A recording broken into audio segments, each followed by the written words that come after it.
வணக்கம். இன்று பிரபல எழுத்தாளர் அண்ணாமலை பாலமனோகரன் அவர்களை இலக்கிய ஒளியின் சார்பாக நேர்காண உள்ளோம். அவர் இன்று ஈழத்திலிருந்து இடம்பெயர்ந்து டென்மார்க்கில் வாழ்ந்து வருகின்றார். தனது நிலக்கிளி என்னும் நவீனத்தின் மூலம் மிக பிரபலமாக அறியப்பட்டவர் பாலமனோகரன் அவர்கள்.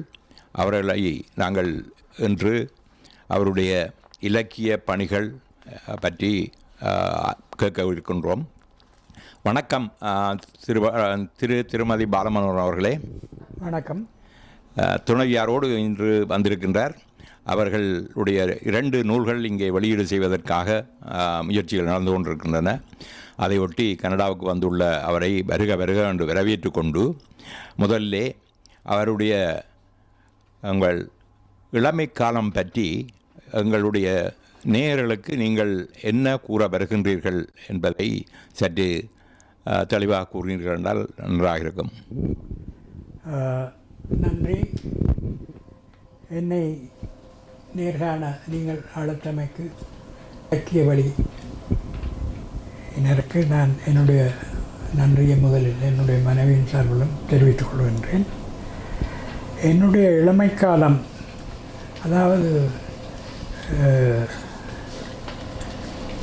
நான் அந்த வகையிலே மிகவும் கொடுத்து வைத்தவன் என்றான் சொல்ல வேண்டும்.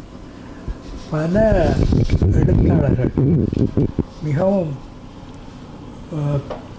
துன்பமான அனுபவங்களை தங்களுடைய வாழ்க்கையிலே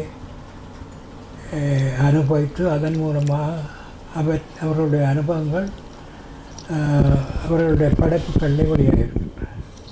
என்னை பொறுத்தவரையிலே நான் ஒரு வசதியான குடும்பத்திலே பிறந்தேன். அதன் காரணமாக மிகவும் என்னுடைய தாயார் கல்வியற்ற உடுவில் மகளிர் பாடசாலையில் தான் என்னுடைய தமக்கையாரம் கற்றார். அதன் காரணமாக அங்கே நான் சிறுவர் போர்டிங், பேபி போர்டிங் என்று சொல்கிறேன், அந்த அங்கே தான் என்னுடைய இது ஆரம்பம்.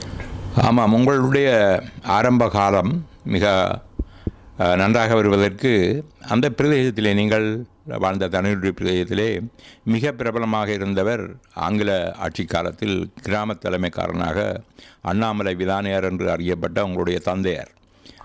அவருடைய பேர் அந்த பிரதேசத்தில் தெரியாதவர்கள் இருக்க முடியாது. மிக பிரபலமான குடும்பம். உங்கள் மூத்த சகோதரர் பொறியியலராகவும் மூத்த சகோதரி கோப்பாய் ட்ரைனிங் காலேஜில் லெக்சராகவும் கடமையாற்றியவர்கள். அந்த வகையிலே உங்களுடைய குடும்பம் மிகச் சிறந்த குடும்பம். அந்த வகையிலே உங்களுடைய பெற்றோரை பற்றி மேலும் மேலும் குறிப்பிட விரும்புகிறீர்களா? என்னுடைய தகப்பன் சிங்கப்பூரில், அந்த நாளிலே மலையா என்று சொல்லுவார்கள். நாங்கள் ஆங்கிலேய ஆட்சி காலத்தில் இருந்த பொழுது அங்கே பணிபுரிந்து, ரயில்வேயில் பணிபுரிந்து பென்ஷன், யுத்தம் 2வது மகாயுத்தம் தொடங்க முதலே அவர் எங்களுடைய நாட்டுக்கு வந்துவிட்டார். நான் நினைக்கின்றேன் வவுனியா மாவட்டம் உண்டு. அப்போது முல்லைத்தீவு, வவுனியா எல்லாம் ஒரே மாவட்டமாக இருந்தது. அதில் உள்ள ஒரே ஒரு சிங்கப்பூர் பென்ஷனியர் அவர் தான். அத்துடன் என்னுடைய அன்னை, அவர் சிங்கப்பூரிலிருந்து வந்த பொழுது தன்னூரில் ஒரு சைவ பாடசாலையை ஆரம்பித்தார். ஹிந்துபூட் ராஜரட்னம் என்று சொல்லப்படுகின்ற அறிஞர் அவர். என்னுடைய அன்னை ஒரு கிறிஸ்தவ பெண்ணாக இருந்தார். அவரைத்தான் முதல் பெண்ணாசிரியராக சைவப்படத்தில் நியமித்தார். இந்த வகையிலே எங்களுடைய குடும்பத்திலே மிக சிறு வயதிலே கல்வி, ஆனந்த விகடன் போன்ற பத்திரிகைகள். ஆனால் முக்கியமாக நான் அந்த எழுத்தை விரும்பி வாசித்ததற்கு என்றால், அப்பொழுது என்னுடைய தந்தை கிராம விதானியாராக இருந்தார். கச்சேரியிலே ஒரு விழா நடந்த பொழுது ஒரு ஓட்டப்பந்தயத்தில் இவர் ஓடி விழுந்து காலோ கை முறிஞ்சு.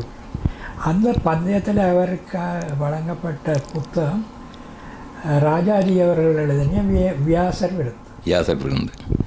அதை படித்துத்தான் எனக்கு அந்த வாசிக்கிற வேணுமென்ற இது. மற்ற வீட்டில் கல்வி எப்படிப்பட்ட பத்திரிகைகள் தீபாவளி மலர்கள் வர்றது. ஆமாம், அந்த காலத்தில் உண்மையிலே வியாசர் விருந்து மற்றது சக்கரவர்த்தி திருமகன் ரெண்டுமே மிக பிரபலமான அனைவற்ற வீடுகளிலையும் வாசிக்க தெரிந்தவர்கள் அனைவரும் அதை வைத்திருக்கிறார்கள். பக்தியோடு அதை கும்பிட்டு வாசித்து கொண்டிருப்பது நான் எனது அந்த வாசிப்பையும் பார்த்துருக்கின்றேன். அந்த வகையிலே வாசிப்பு பழக்கம் உங்களுக்கு கூடிய அளவுக்கு உங்களுடைய பெற்றோரிடமிருந்து வந்திருக்கின்றது. அது உங்களோட குடும்ப சூழல். அது மட்டுமில்லாமல் உங்களை அங்கே வச்சு படிப்பிக்காமல் யாழ்ப்பாணத்தில் கொண்டே விட்டு படிப்பித்ததும் உங்களுடைய முன்னேற்றத்துக்கும் வளர்ச்சிக்கும் தான் சொல்ல வேண்டும். அதான் நான் சொன்னேன், ஒரு ஒரு புதிதாக ஒன்று வளருன்றால் அது வளரக்கூடிய சூழலை பொறுத்து தான் அது உருவாகும். நற்கனிகளை ஈனும் என்று சொல்லுவார். நல்ல அப்படிப்பட்ட இதிலே ஒரு குடும்பத்திலே பேக்ரவுண்ட் பிற்பகுதியில் நான் இருந்ததுக்கு நான் மிகவும் கொடுத்து வைத்தவன். அடுத்ததாக உங்களுடைய எழுத்துத்துறையை நான் மூதூருக்கு சென்ற இடத்தில் மூதூர் பாடசாலையில் பணியாற்றும் போது தான் இதில் கூடிய அளவுக்கு அக்கறை எனக்கு ஏற்பட்டது. அதற்கு தூண்டுகோலாக ராஜதுரி அவர்கள், வானானா ராசரத்னம் அவர்கள் உங்களுக்கு தூண்டுகோலாக இருந்தது. பல தடவைகள் குறிப்பிட்டிருக்கின்றீர்கள். அவரை பற்றி சிலது சொல்வீர்களா? அவரை பற்றி தான் நான் முக்கியமாக சொல்ல வேண்டும். அவர் இல்லாவிட்டால் நான் ஒரு எழுத்தாளனாகவே வந்திருக்க மாட்டேன். நான் மூதூரில் பலாலி ஆசிரிய கலாசாலையில் ஆங்கில துறையில் பயிற்சி பெற்று முதல் முறையாக எனக்கு மூதூரில் முஸ்லீம் மகாவித்தியாலயத்தில் நியமனம் கிடைத்தது. அப்பொழுது கொழும்புத்துறையில் என்னுடைய நண்பன் ஒருவர் ஆசிரியர் பயிற்சி கலாது, அவர் தனக்கு ஒரு சிறுகதை எழுதி அனுப்ப சொல்லி அவருக்காகத்தான் நான் ஒரு சிறுகதை எழுதி என்னுடைய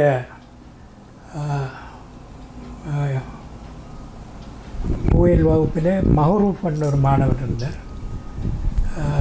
அவரிடம் கொடுத்து அதை வடிவான எழுத்திலே அவன் மிகவும் அழகாக எழுதுவான், நல்ல பேச்சாளி.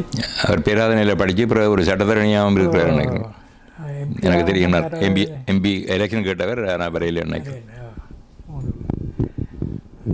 அவர் அதை படித்துட்டு சொன்னார், சார் இதை நாங்கள் வானானாவிட்ட காட்டுவோம். எனக்கு வானானா என்றாலும் சாகித்ய மண்டல பரிசு பெற்ற எழுத்தாளர் அவரே தெரியாதவங்க. எனக்கு அப்போ சாகித்ய மண்டலமும் தெரியாது. அப்போ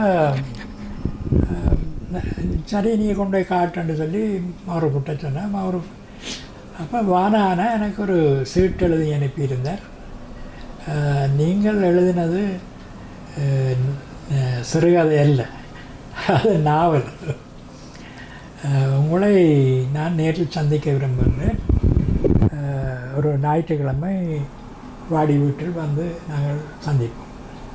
அங்கு நான் போன பொழுது வானானா மிகவும் எளிமையான தோற்றம், ஒரு தமிழாசிரியர், கத்தோலிக்க சமயத்தைச் சேர்ந்த நல்ல பாடசாலையில் படித்தவர் போல இருக்கின்றார். அவர் கேட்டார், தானும் முதல் கவிதைகள் தானே எழுத. அப்போ எஸ்போ என்ற எழுத்தாளர் அவர் சொன்னால், உனக்கு கவிதை சரி வராது, நீ சிறுகதை எழுது. அதுபோல தான் உங்களுக்கும் உங்களுடைய நடை வந்து சிறுகதையை விட நாவலுக்கு தான் பொருத்தமானது. மற்றது உங்களோட ஊரில் எல்லாருக்கும் பார்த்திபன் அப்படியான பேரில் ஆக்கள் இருக்கணுமோ ஒன்று. நான் சொன்னேன், அப்படி இல்லை, நாங்கள் இந்த தென்னிந்திய தமிழ்நாட்டு இதில் வாசிக்கிறபடியாக அந்த பேர்களை வைத்தால் அந்த பாதிப்பு இருந்திருக்க வேண்டும். அப்படி எழுதக்கூடாது, நீங்கள் உங்களுக்கு தெரிஞ்ச பேர்களை வையுங்கோ என்று சொல்லி எனக்கு 2 புத்தகங்கள் தந்தார். ஒன்று ஆங்கிலம், மற்றது ஈழத்து சிறுகதைகள். 2 பற்றியும் அடுத்த ஞாயிற்றுக்கிழமை அவருக்கு நான் போய் என்னுடைய அபிப்பிராயத்தை சொல்லணும். எப்படி இந்த காலத்தில் சிந்தாமணி பத்திரிகையில் இருந்த ராஜா அரியரத்னம், தினபதி, அந்த குரூப் தினபதியில் எழுத்தாளர்களை அறிமுகப்படுத்துகிற ஒரு திட்டம். அதற்கு ஒரு கதையை எழுதி தர சொல்லி நான் எழுதி கொடுத்தேன். ராஜா அரியரத்னம் அதை பார்த்து விட்டு அவர் வாரமஞ்சரி சிந்தாமணியிலே போட்டார். அதற்கு பேர் அந்த கதைக்கு மலர்கள் நடப்பதில்லை. கொஞ்சம் சென்டிமெண்டலாகத்தான் அந்த காலத்தில் நான் எழுதி கொண்டிருந்தேன். யதார்த்தத்தை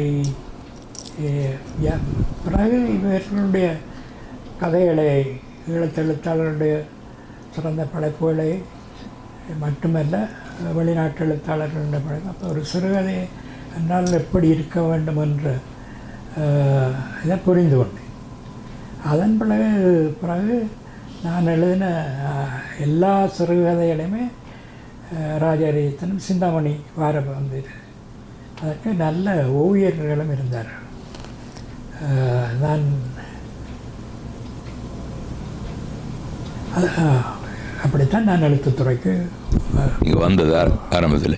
அதுக்கு முதல் எழுதின நவீனம் இது நாவல். முதல் எழுதினது நிலக்கிளி நாவல்.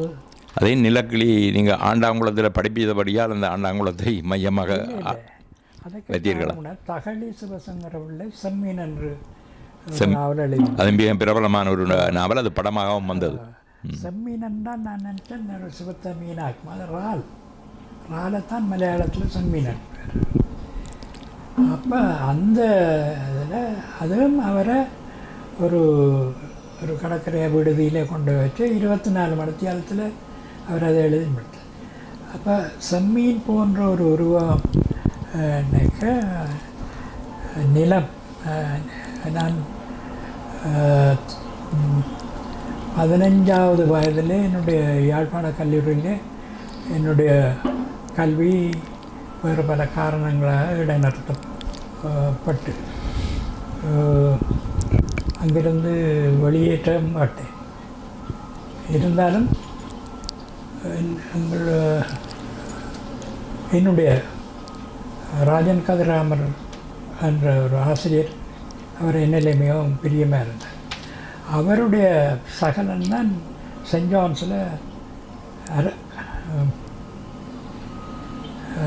பிறகு கொலை செய்யப்பட்டவர் ஆனந்தராஜாவுக்கு சொல்லி எனக்கு சென்ட் ஜான்ஸில் படிக்கிறேன். ஸ்பெஷல் 5 சோதனை எடுத்து போட்டு திருப்பி படிக்கக்கூடிய திருப்பி போகணும்.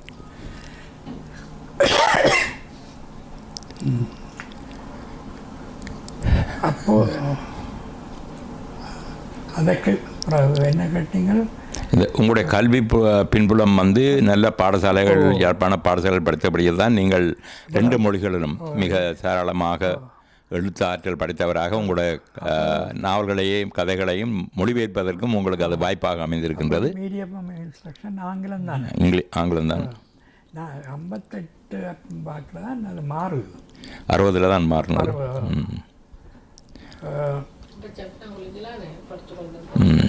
அது பண்டாரநாயக்க அரசாங்கம் வந்த உடனே அதை மாற்றினது. அது 60க்கு பிறகுதான். அதில் எங்களுக்கு பெரிய பாதிப்பு. எங்களுக்கு ஆங்கிலத்தில் இருந்த எல்லாம் மாறி நாங்கள் இப்போ இந்த ஆங்கில தொட தேவையில்லை என்ற நிலைமை உண்டு. அங்கே உள்ள எல்லாருக்குமே வந்ததால் ஒரு ஒரு சமுதாயம் அப்படியே மலங்கடிக்கப்பட்டு போச்சுன்னு தான் சொல்லலாம். ஆனால் உண்மையில் நாங்கள் எஸ்டபிள்யூஆர்டி பண்டாரநாயக்கா அவர்களுக்கு நன்றி சொல்ல வேணும். இந்த தனிச்சிக்கலம் சட்டம் மற்ற தமிழர்களை எல்லா வகையாரும் ஒதுக்கி கொண்டு வந்தபடியாக தான் நாங்கள் உலகத்தில் பிறந்துபட்டு இந்த இடத்துல தமிழ். அப்போ அதுக்கு நாங்கள் நான் நன்றியாக தான் இருக்கேன். அப்போ முதலாவது நாவலை நான் எழுதினது எங்களுடைய பேராசிரியர் நாவல் சுப்பிரமணியம். எங்களுடைய வீடு நான் யாழ்ப்பாணத்தில் கல்வி பெற்றபடியே ஒரு 3 மாதத்துக்கு ஒருக்காத்தான் நாங்கள் வருவோம். அப்போ எங்களுடைய வீட்டில் அறையல் கூட இருந்த காரணத்தால் பல ஆசிரியர்கள் அங்கே அதுவும் ஒரு வசதியாக போச்சு உங்களுக்கு, ஆசிரியர் பக்கம் வீட்டிலே இருந்தபடி. அப்பச்சி மகாலிங்கம். அப்போ எனக்கு கொஞ்சம் வயது குறைவு. இவேல் நான் சுப்பிரமணியம் பேராசிரியர், அப்பச்சி மகாலிங்கம், வித்வான் செல்லதுரை. வித்வான் செல்லதுரை இல்லை, அவர் அங்கே வீட்டில் இல்லை, அவன் அங்கே இருக்கல, அவன் இங்கே இருந்து என்ன தெரியுமா. இவர் சுப்பிரமணியம் அவர்கள் நாவல்களுக்கு தன்னுடைய முனைவர் அதான் இதில் எம்ஏ இல்லை இல்லை முனைவர் கலாநிதி முதுமானி பட்டத்துக்கு ஈழத்து நாவல்கள் என்ற இதை ஆராய்ச்சி சரி. அது பிறகு அது என்னுடைய நாவல் வந்த பிறகு அப்போ இலக்கிய சம்பந்தமான விஷயங்களை என்னுடைய தாய், இந்த தந்தை, இந்த ஆசிரியர்கள் எல்லாம் கதைப்பார்கள். அதில் பழக்கம். பிறகு வீரேஸ்வரி மேலும் ஒரு நன்றி சொல்லணுமே சொல்கிறேன் பன்னார் அவர்களுக்கு. தமிழ்நாட்டில் இருந்து வர சஞ்சிகள் சகலதை நிப்பாட்டினோடனே ஒரு வெற்றிடம் தோன்றும். அந்த வெற்றிடத்தை யார் இலகுவாக கைப்பற்றினால் ஏற்கனவே பல இடங்களில் தங்களோட தொடர்புகளை கொண்ட வீரேசரி தாவரம்.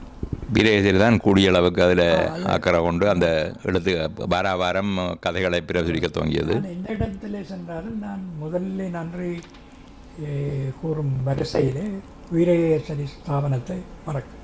என்னை மட்டுமல்ல, ஈழத்தில் உள்ள பல எழுத்தாளர்கள் உருவாக காரணமாக இருந்தது வீரேசரி ஸ்தாபனம்.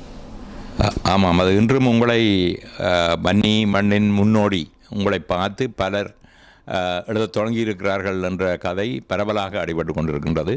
அந்த வகையிலே நீங்கள் பலருக்கு முன்மாதிரியாக உங்களுக்கு பின்னால் பல பேர் எழுதியிருக்கிறார்கள். வன்னியத்தை சேர்ந்தவர்கள் பலர் எழுதியிருக்கிறார்கள். அவர்கள் எல்லாருமே உங்களுடைய பாத சுவட்டை பின்பற்றி வந்திருக்கார்கள். நாங்கள் நினைக்கின்றேன் கடந்த வாரம் நடைபெற்ற ஒரு புத்தக நூல் வெளியீட்டில் அதுவும் உங்களை பற்றியும் பிரஸ்தாபிக்கப்பட்டது. என்றால் அந்த நூலாசிரியர் சொன்னார், நான் அவரை பின்பற்றி தான் அவருடைய கதைகளை வாசித்து தான் முன்னுக்கு எழுத தொடங்கினேன் என்று. அந்த வகையிலே நீங்கள் ஒரு முன்னோடியாகத்தான் அங்கே பார்க்கப்படுகின்றீர்கள். ஆகவே உங்களுடைய எழுத்துத்துறையிலே நீங்கள் எழுதிய நூல்கள் பற்றி சொல்லுங்கள். நான் நவீனங்களை பற்றி முதலில் நவீனங்களை பற்றி சொல்லுங்கள், பிற சிறுகதைகளை பற்றி சொல்லுங்கள். முதல் நவீனம் எழுதும்படியை தூண்டியது இவர் பேராசிரியர் மக்கள் அவர் வந்து சொன்னார். அப்போ நான் சிறுகதையில் எழுதி ஓரளவுக்கு என்னுடைய எழுத்து திறமை இவர்கள் மதித்து வச்சது. ஆரம்பத்தில் இளவழகன் என்ற பெயரில் தான் எழுதி கொண்டிருந்தேன். அப்போ எத்தனை புனைப்பெயர்கள் வைத்திருக்கிறீர்கள்? பால மனோகரன், இளவழகன். என்னுடைய அக்கா பால்ராணி, அவள் தன்னை இளவரசி என்று. அப்படி அந்த இதை பின்பற்றித்தான் குடும்பங்களில் நடக்கிறது. ஏன்னா நான் ஏற்கனவே நான் உங்களை சொன்ன போல தகழின் செம்மீன் நாவல் என இவங்க வந்தது. மற்றது நான் சென்ட் ஜான்ஸில் இருந்து ஒரு 4 மாத காலம் வித்யானந்தாலயம் படித்திருக்கிறேன். வன்னி காடு வழியே வேட்டைக்கு குறிப்பாக தண்ணி மறுப்புக்கு தான் நாங்கள் அதிகமாக வேட்டைக்கு செல்வோம். அதிகமாக நீங்கள் உங்களுடைய துணைவியாருடைய சகோதரர்களோடு அதிகமாக நீங்கள் பவேந்திரன் கமலநாக்களோட அந்த நேரம் வேட்டைக்கு செல்வது எனக்கு தெரியும். அதை விட லோயர் சங்கலிங்கம் என்றொருவர் இருந்தார். இங்கே இருக்கின்ற பவளம் தயாலினி அவருடைய தந்தையர். அவர் தனிமறுப்பில் ராஜசிங்கத்தர், அவர் தான் நிலக்கிளி கதையில் கூணாமலேர். அவர் உண்மையான பாத்திரங்கள், ஒரு கற்பனை அதில் இடையிலே வந்ததொழிய முழுக்க அதில் நிஜமான பாத்திரங்கள். கூணாமலேர் என்று சொல்கிற ராஜசிங்கம் அவரை பேர். அவருடைய சகோதரங்கள் அவரை ஏமாற்றி அந்த கோபத்தில் அவராக வடலை கட்டி கொண்டு தன்மெருப்பு அப்போ தான் குளம் டெவலப் பண்ணப்பட்டு கொண்டோம். அங்கே போய் குடிசை போட்டு அவரை பிள்ளையிடம் நல்ல கட்டிக்கார ஆக்கள் கந்தசாமி அப்படி மூத்தவருக்கு திரவியம் நினைக்கிறேன். அவர் மூத்தவர் திரவியம் பழம்பாசியில் மறி பண்ணவர். அடுத்தது ஆமாம்.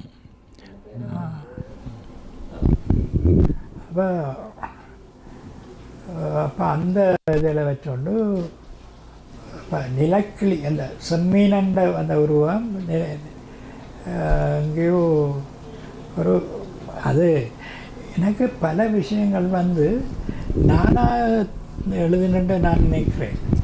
நான் எழுதி கொண்டு போய்க்க என்னை அறியாமல் என்னுடைய கை தொடர்ந்து எழுதி கொண்டிருக்கும். அப்பொழுது எனக்கு வருகின்ற எண்ணங்கள் அது இறைவனாலேயோ ஏதோ ஒரு சக்தியினால் அருளப்பட்ட வேண்டுதான் நான் சொல்வேன். என்னுடைய திறமை என்ன அந்த வகையிலே உருவானது தான் அந்த நவீனம். அது மிகவும் யதார்த்தமாக எளிமையான நடையிலே எழுதப்பட்டது. இந்த எளிமையான நடைன்றது நான் உங்களுக்கு இந்த இடத்துல எங்களுடைய அந்த காலத்தில் எம்பியாக இருந்த சிவசம்பரம் ஒரு கட்டத்திலே நாட்டை விட்டு ஒழித்து ஓடி போய் எம்ஜிஆர் அவருடைய ஆதரவில் அரசாங்க விடுதியில் இந்தியாவில் இருந்துட்டு பிறகு கனடாவுக்கு வந்தவர்.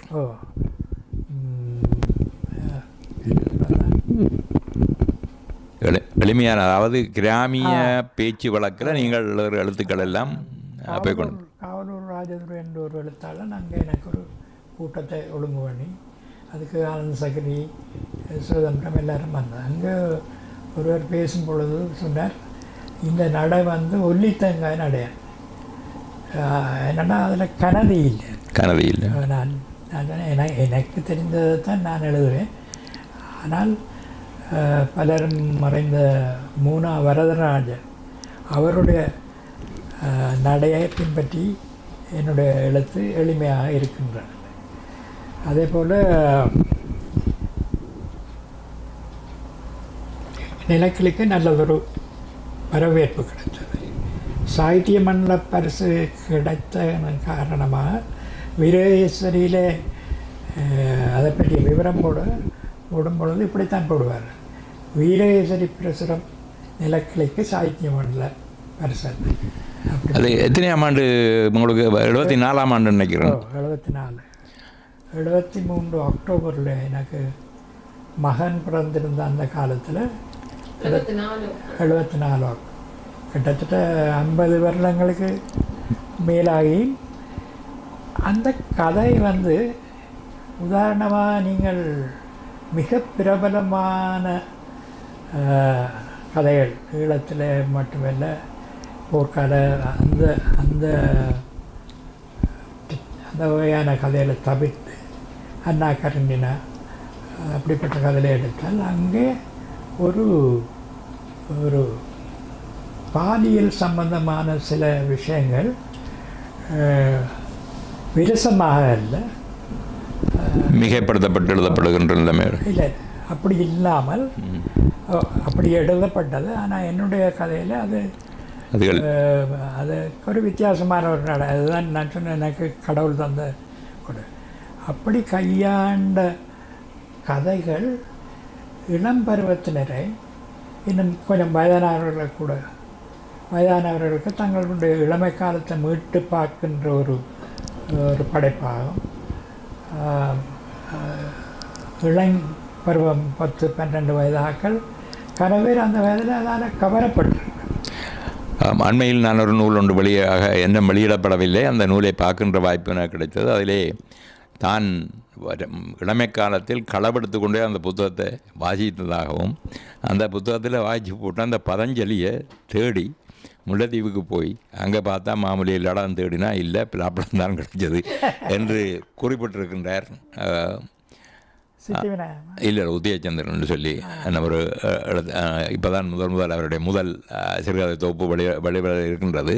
அதிலே அவருடைய முகவரியை நான் வாசித்த போது அதிலே அப்படியாக குறிப்பிட்டிருந்த போது எனக்கு ஒரு பெருமையாக இருந்தது. என்று சொன்னால் என்ற அவர் நண்பர் அவருடைய பெயரை குறிப்பிட்டு எழுதியிருப்பது எனக்கு அதை பார்த்தபோது மிக சந்தோஷமாக இருந்தது. ஆகவே அப்படியாக பலர் உங்களை முன்னுதாரணமாக எடுத்துக்கொண்டு போகின்றதை பார்க்கக்கூடியதாக இருக்கின்றது. உங்களுடைய மற்ற நூல்களை பற்றி சொல்லுங்க. வட்டம்பூ நாவல் வரிசையில் வட்டம்பூ, அதுவும் தனிமர் உட்பட்ட பிரதேசத்தை களமாக கொண்டு எழுதப்பட்ட நூல் தான் நிலக்கிளி. இது ஆண்டாங்குளம் என்ற குக்கிராமத்தை அங்கு வாழ்ந்த என்னுடைய அந்த உண்மையான முதியவர், என்னுடைய மனைவி, என்னுடைய தந்தையார், அவருக்கும் அவருடைய மனைவி பிரதான பாத்திரம் ஏற்று பாத்திரமாக வருகின்றனர். அப்பொழுது வித்யானந்தாவிலே வி. பொன்னம்பலம் அவர்கள் ஆசிரியராக இருந்தார். அவர் ஆண்டாங்குளத்துக்கு மாணவர்களை கூட்டிக் கொண்டு போனது, அப்படிப்பட்ட பல உண்மையான நிகழ்ச்சிகளை அந்த கதையில் நீங்கள் தரிசிக்கலாம். அப்போ தான் அந்த சிங்களவர காடையர்களால் கொக்குழா உத்தரவா இந்த பக்கத்தில் இருந்து மக்கள் விரட்டி இங்கே வந்து கும்பலமுனையில் ஆற்ற வீட்டில் தென்னமரவடியிலிருந்தும் வந்தவர்கள், கும்பலமுனையில் பல வீடுகளில் தங்கியிருந்தவர்கள். அதோட கும்பலமுனையில் தென்னமரவடியிலாக்களுக்கு உறவினர் இருக்கக்கூடிய அங்கே அவர்களோட உறவினர்களோட கண்ட பேர் இருந்து அங்கேயே நிரந்தரமாக இருக்கின்றவர்களும் இருக்கிறார்கள். இப்போ அந்த வண்டல்கள் எல்லாம் ஆண்டாங்குளத்துக்கெல்லாம் தான் வருது. அப்போ இந்த கதாநாயகன் அவர் உண்மையிலே என்னுடைய மனைவியின் தந்தை தான். அவர் உங்கள்கிட்ட துவக்கில்லையோ, நீங்களே ஆம்பளைகளோ அப்படி இல்லை, நாங்கள் வேலையெல்லாம் கொண்டு வாங்க ஊரில் கும்பலமுனையில் விட்டுட்டு நாங்கள் திரும்பி போகிறோம்னு சொல்லி அப்படியான இது. முக்கியமாக அந்த குழு மாடு பிடிக்கிற கலை, அது இவர்களுடைய என்னுடைய மனைவியினுடைய அது மட்டுமில்லாமல் நீங்கள் குறிப்பிட்டிருக்க கும்பலமுனையில் இந்த பாரக்காயிரு பின்ற மயில்வானத்தை பற்றி, அது மயில்வானத்தார் உண்மையிலேயே அந்த தொழில் தான். அவர் நடுவுமே அவற்ற வீட்டில் தான் இந்த கிடா மாடுகளுக்கோ நம்பர் மாடுகளுக்கு இந்த நலம் அடிக்கின்ற அந்த செய்கை நடைபெறுகின்றது அவைன்ற வீட்டில் தான். அதை நீங்கள் குறிப்பிட்டிருக்கிறீர்கள்னு நினைக்கிறோம். இது என்னுடைய மனைவியின் தந்தையார் மேற்பார்வையில் வார்க்கயிறு தெரிக்கிறத நானே கண்டிருக்கேன். அதனால தான் நான் அதை நல்ல வெயிலில் நின்று வார்க்கயிறு என்றோன்னா எனக்கு ஞாபகம் இருக்கின்றது இந்த தோல், மான் தோல், மரைத்தோல், கூடுதலாக மரைத்தோலை தான் எடுத்து பெண் மான் தோல் எடுத்து அதிலே என்னடா அது கொஞ்சம் சாஃப்டாக இருக்கும், அதில் இருந்தால் தெரிக்கிறவ.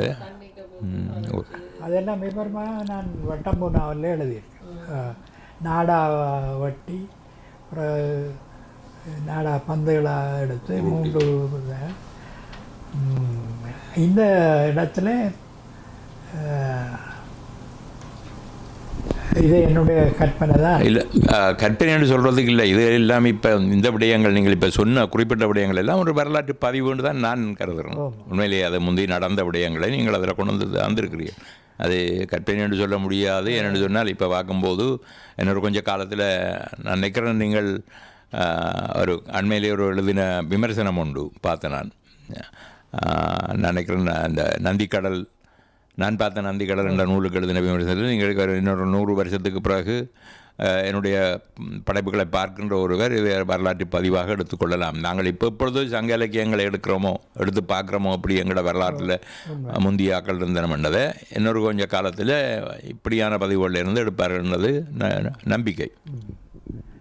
அதே போலத்தான் சிறுகதைகள், நான் வானானா அவர்களுடைய தாக்கத்தின் பிறகு ஆங்கில சிறுகதைகள், மொழிபெயர்ப்பு சிறுகதைகளை இவற்றையெல்லாம் படித்து ஒரு சிறுகதை எப்படி இருக்க வேண்டும் என்ற அடிப்படையான இது எனக்கு இருந்தது. அதை வைத்துக்கொண்டு தான் நான் கூடுதலாக ஆண்டாங்குளம்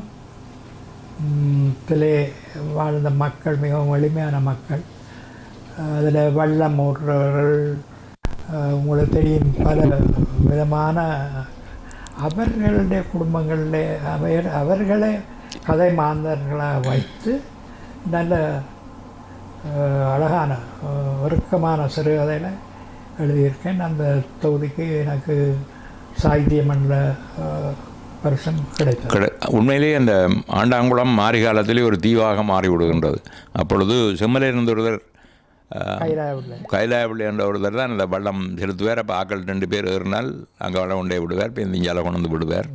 அப்போ அந்த நிலைமையும் இருந்தது. அங்கே இருந்த மற்றவர்கள் நிலமற்றவர்கள், ஆனால் அவர்கள் அங்கே ஆரம்ப காலத்திலிருந்து இருக்கின்ற அந்த விவசாய காணிலக்காரரை நாடித்தான் வந்து பெரும் தொகையாக இருந்தவர்கள். அவர்கள் பிறகு இடம் மாறி போக வேண்டிய நிலைமையும் ஆண்டாங்குளம் முதல் ஆரம்பத்தில் ஒரு பெரிய கிராமமாக இருந்திருக்கிறது. கட்டுக்கோப்பான எல்லா வகையிலும் தன்னிறைவு பெற்ற ஒரு கிராமமாக இருந்தது. நீங்கள் ஆண்டாங்குளத்தை பற்றி குறிப்பிடும்போது எனக்கு ஒரு நினைவு, ஆரம்பத்திலே ஒரு கத்தோலிக்க பாடசாலையும் ஒரு சேர்ச்சும் அங்கே இருந்ததாக நான் அறிகிறேன். ஆனால் அது பிறகு கைவிடப்பட்டு விட்டது. இப்போ முதலாவத்தில் திறமையும் அந்தோனிய பிள்ளை கச்சேரியில் வேலை செய்கிறார். அவற்றை இல்லை மரியதாசன் அன்றைக்கு வந்திருந்தவர் நீங்கள் பார்த்துருப்பீங்கன்னு நினைக்கிறேன். மரியதாசன் அப்பா சிவமாலை வந்திருக்கு உங்களுடைய நிலை. அப்போ அவருடைய அப்பா தான் இந்த ஆசிரியராக இருந்திருக்கிறார். அந்த ஃபாதரோட கொழுவுப்பட்டு கொண்டு அவர் வேண்டாம் மேலே விட்டுட்டு போயிட்டார். அதோட பள்ளிக்கூடம் மூடப்பட்டு போச்சுன்ற மாதிரி தான் நான் கேள்விப்பட்டேன்.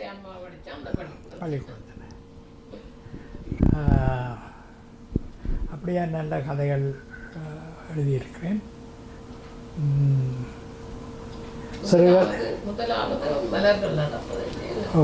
அது ஏற்கனவே நான் ராஜாரத்தியம் சிந்தாமணியில் வந்த மலர்கள் நடப்பதிலே ஒரு நல்ல அருமையான கதை. பிறகு வீரசேரியில் எனக்கு இந்த சாகித்ய மண்டல பரிசு கிடைச்ச ஜப்னா காலேஜில் படித்த ராஜகோபால அவர் தான் வீரேஸ்வரி ஆசிரியர் இருந்தார். பாரமஞ்சரிக்கு பொறுப்பார். அந்த நாளையில் சில பேர் கதையை கேட்டு நான் அவர் சொன்னேன்னா நீங்கள் ஒரு பத்திரிகைக்கும் எழுதக்கூடாது, ஆக வீரேஸ்வரிக்கும் மட்டும் எழுதும். அது குணசேனா கரை, இது வீரேஸ்வரி வேறு, தினபதி சிந்தாமணி குரூப் அது வேறு.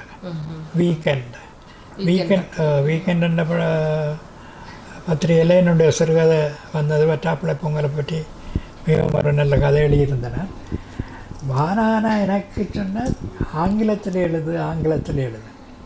அதை நான் கவனியாக விட்டதுக்கு இப்போ கவலைப்படுறேன். அதே போல தான் சிங்களத்தை படிக்கலைன்னா நான் கவலைப்படுறேன். இப்போ சிறுகதைகள் பற்றி நான் சொல்லிட்டேன். தீபதோரணம் என்ற சிறுகதை தொகுதியில் அதற்குத்தான் சாகித்ய மண்டல பரிசு கிடைத்தது. இப்பொழுது நான் திருமதி பாலமனோரிடம் சில கருத்துக்களை எடுக்கலாம் நினைக்கின்றேன். நீங்கள் உங்கள் துணைவருடைய பணிகளை பற்றி என்ன கருதுகிறீர்கள்? பணிகள் உங்களோட பங்கு என்ன? இலக்கியத்தில் எனக்கு அவற்ற வளர்ச்சியில் எனக்கு நல்ல சந்தோஷம்.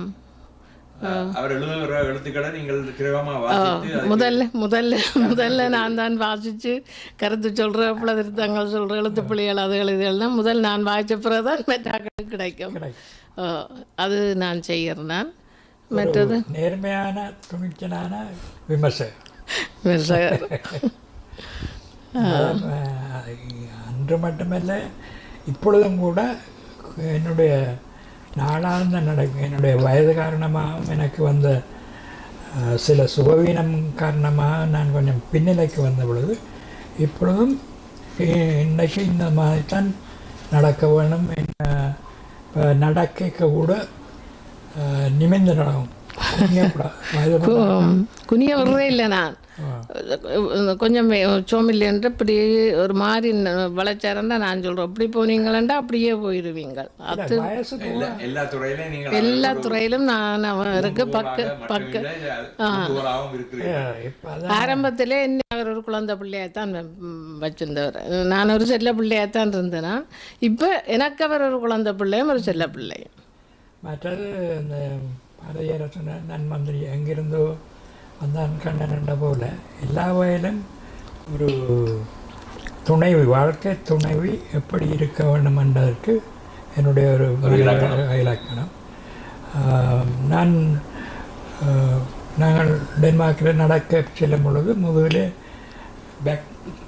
பேக் அதை போட்டு அதுக்குள்ளே பாரம் கொஞ்சம் பாரம் ஒரு 6-7 கிலோ இருந்தாலும் அது நிமிர்ந்து நடக்க எனக்கு இதாகும். மற்ற இன்னும் ஒன்று சில கஷ்டமான காரியங்களை நான் செய்ய ஒரு நடக்க கஷ்டம் இல்லாட்டி பாரம் அப்படின்னா எங்களோட இனத்துக்காகவும் மண்ணுக்காகவும் விடுதலைக்காகவும் இந்த பிள்ளைகள் எவ்வளோ கஷ்டங்களை அனுபவிச்சிருக்கு. அதுகளோட ஒப்படைக்க இதென்ன என்ற போல இருக்கு. அதுதான் அதெல்லாம் உண்மையிலேயே நீங்கள் வாழ்க்கை முழுவதும் அவருடைய திருமணம் செய்ததிலிருந்து பிள்ளைகள் பெற்று வளர்த்து அவருடைய இணைந்து அவருடைய சுகதுக்கங்கள் அனைத்திலும் ஈடுபாட்டு கொண்டிருக்கிறீர்கள்.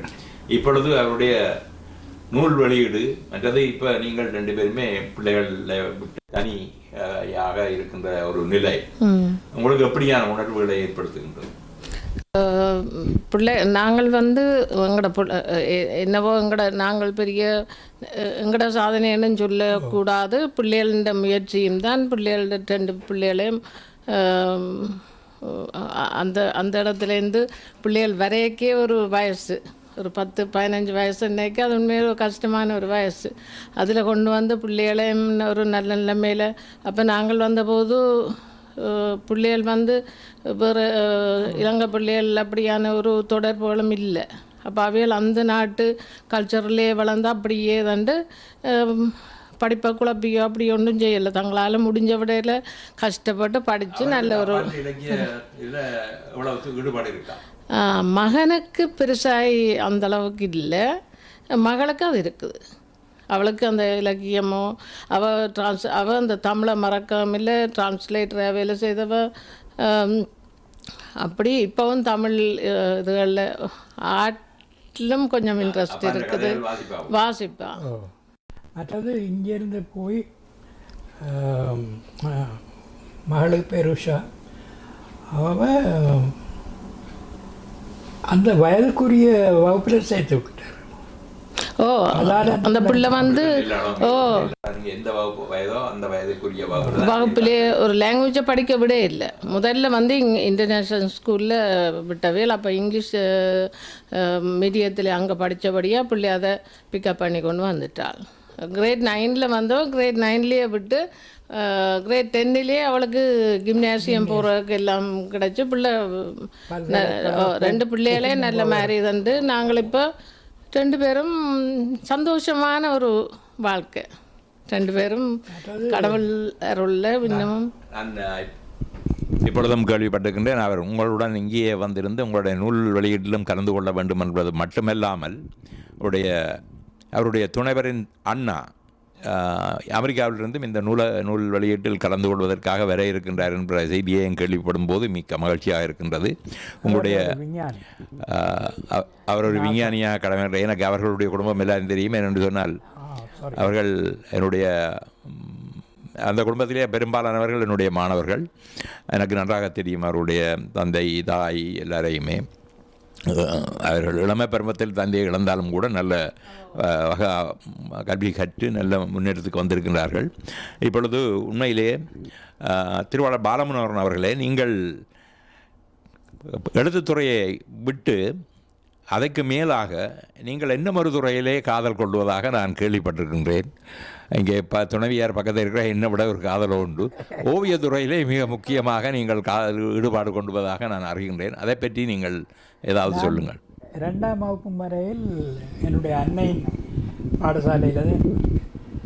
அப்போ அவள் என்ன செய்வாங்கன்னா, மேல் வகுப்பு மாணவர்களுக்கு சித்திர பாடம் நடைபெறும் பொழுது என்னையும் அவர்களோடு கொண்டு போய் இருத்தி விடுவேன்.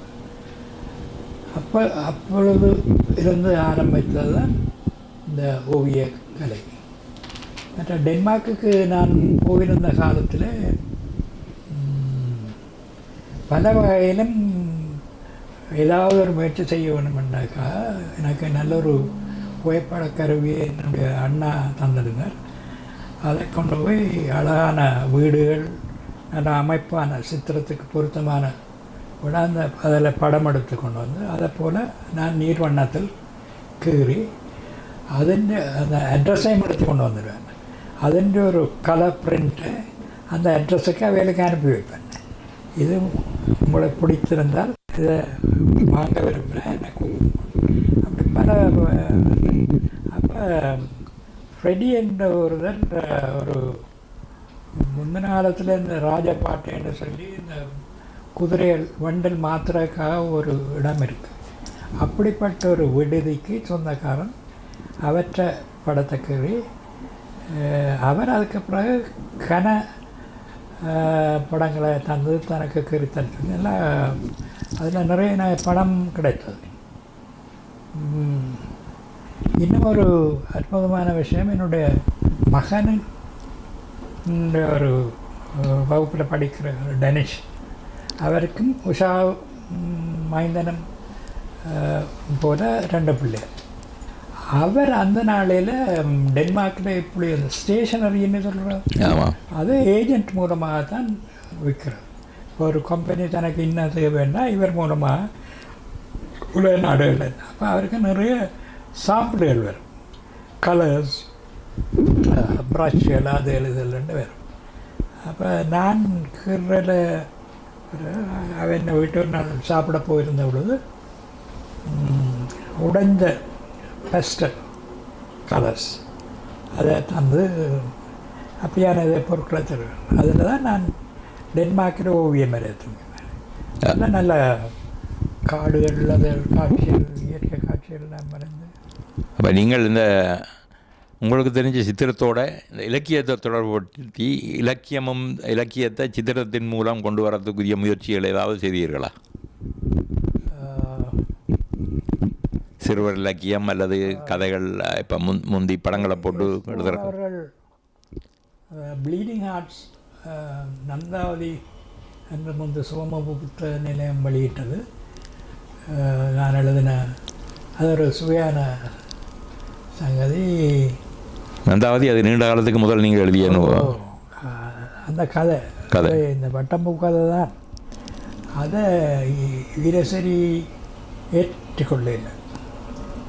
அதன் காரணமாக நான் மனதில் அந்த குறிப்புகளை எடுத்துக்கொண்டு சென்னைக்கு தமிழ்நாட்டுக்கு போனேன். உங்களுக்கு தெரியும், சிறியன் டிரைவர் பஸ் ஸ்டாண்டுக்கு பின்னுக்கு இருந்த தெரியும். அவற்றை ஒரு தமக்க முறையானவ தமிழ்நாட்டில் இருந்தவர். அங்கே போய் நின்று நீங்கள் இந்த கதையை எழுதி, அப்போ நாங்கள் நினச்சதுன்னா போன உடனே இவங்க எல்லாருக்கும் இந்த நிலக்கடி சாகித்ய மன்றம் பெருசு வச்சேன் அப்படின்ட்டு அங்கே ஒருவருக்கும் அது தெரியாது. பின்ன அங்கே போய் அவையன்ற ஊர் வழக்கப்படி இந்த நிலத்தில் இருக்கு தான் எழுதணும், கையில் அந்த மட்டையை வச்சு எழுதணும். அப்போ 24 மணித்தியாலத்தில் எழுதினேன் அந்த கதை. அப்போ சேப்பாக்கம் மைதானத்தில் கவாஸ்கர் செஞ்சுரி அடித்து கொண்டிருக்கார், 300 அடித்தது அது அந்த ஞாபகம். பஸ்ஸுக்குள்ளே போயிருக்க என்ன மடியில் இந்த புத்தகங்கள் இருந்தது. அதை ஒருத்தர் கண்டுட்டு கேட்டுன்னு தான் அதை பப்ளிஷ் பண்ணுறதுக்கு வேண்டி வச்சுட்டார்.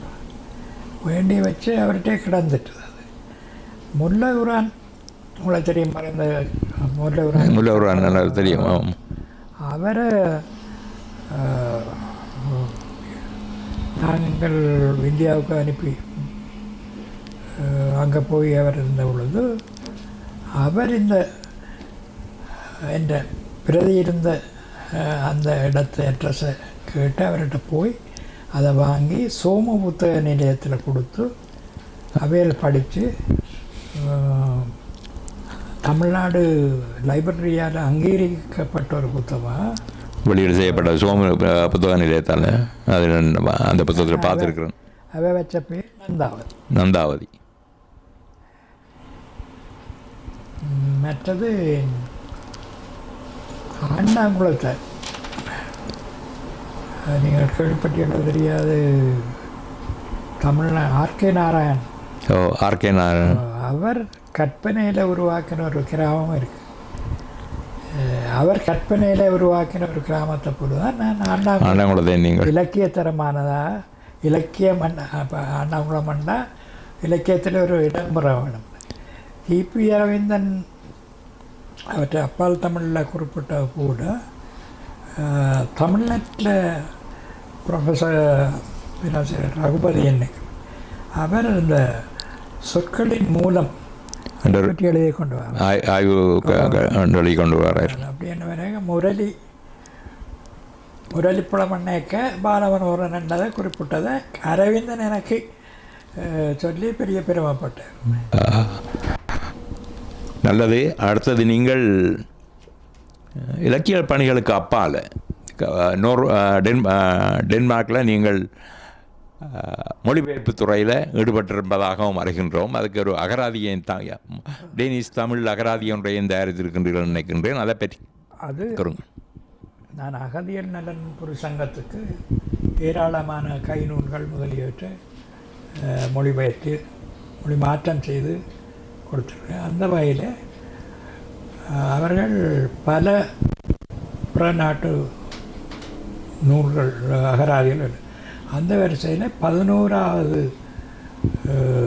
அகராதி தான் டேனிஷ் தமிழ் அகராதி. அதை நான் உருவாக்கினேன். அப்பொழுது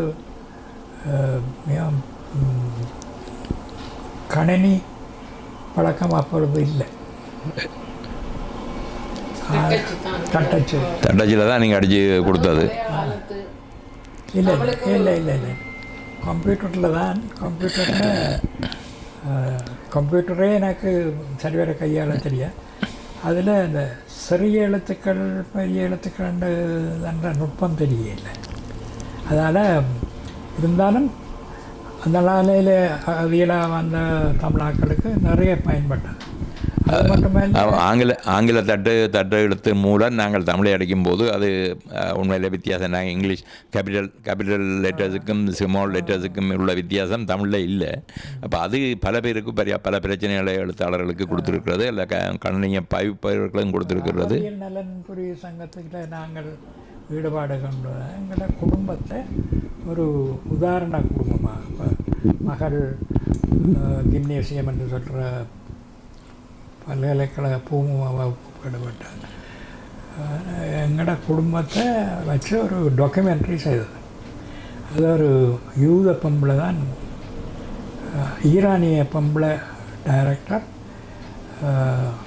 அவன் இந்த இடம் ஃபோட்டோகிராஃபர்